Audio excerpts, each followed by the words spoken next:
அன்னூர் அருகே காதலித்து திருமணம் செய்ததால் 15 குடும்பங்களை ஊரை விட்டு ஒதுக்கி வைத்த விவகாரத்தில் கோட்டாட்சியர் பேச்சுவார்த்தை நடத்தியதில் இரண்டு தரப்பினருக்கும் இடையே உடன்பாடு ஏற்பட்டுள்ளது. கோவை மாவட்டம் அன்னூர் அருகே உள்ள வடக்கலூர் கிராமத்தைச் சேர்ந்த ஒரு பெண் 2 ஆண்டுகளுக்கு முன்பு அதே சமூகத்தைச் சேர்ந்த ஒரு நபரை காதல் திருமணம் செய்துள்ளார். இதையடுத்து பெண்ணின் தந்தை, தாய் மற்றும் அவர்களுடன் தொடர்பில் இருந்த 15 குடும்பங்கள் ஊரை விட்டு ஒதுக்கி வைக்கப்பட்டதாக நீதிமன்றத்தில் வழக்கு தொடரப்பட்டது. நீதிமன்றம் உத்தரவிட்டதன் பேரில் கோவை வருவாய் கோட்டாட்சியர் கோவிந்தன் தலைமையில் அதிகாரிகள் 2 தரப்பினரையும் அழைத்து காவல்துறை அதிகாரிகள் முன்பு பேச்சுவார்த்தை நடத்தினர்.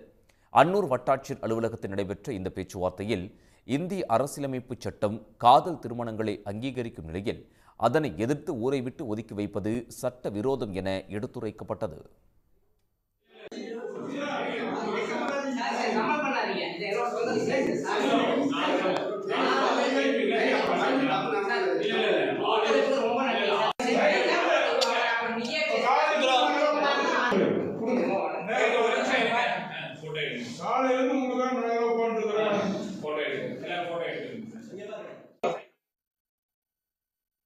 இந்த பேச்சுவார்த்தையில் உடன்பாடு எட்டப்பட்ட நிலையில் இரு தரப்பினரையும் கைகுலுக்க வைத்து சமாதானம் செய்து வைத்து கோட்டாட்சியர் பிரச்சனையை முடிவுக்கு கொண்டு வந்தார்.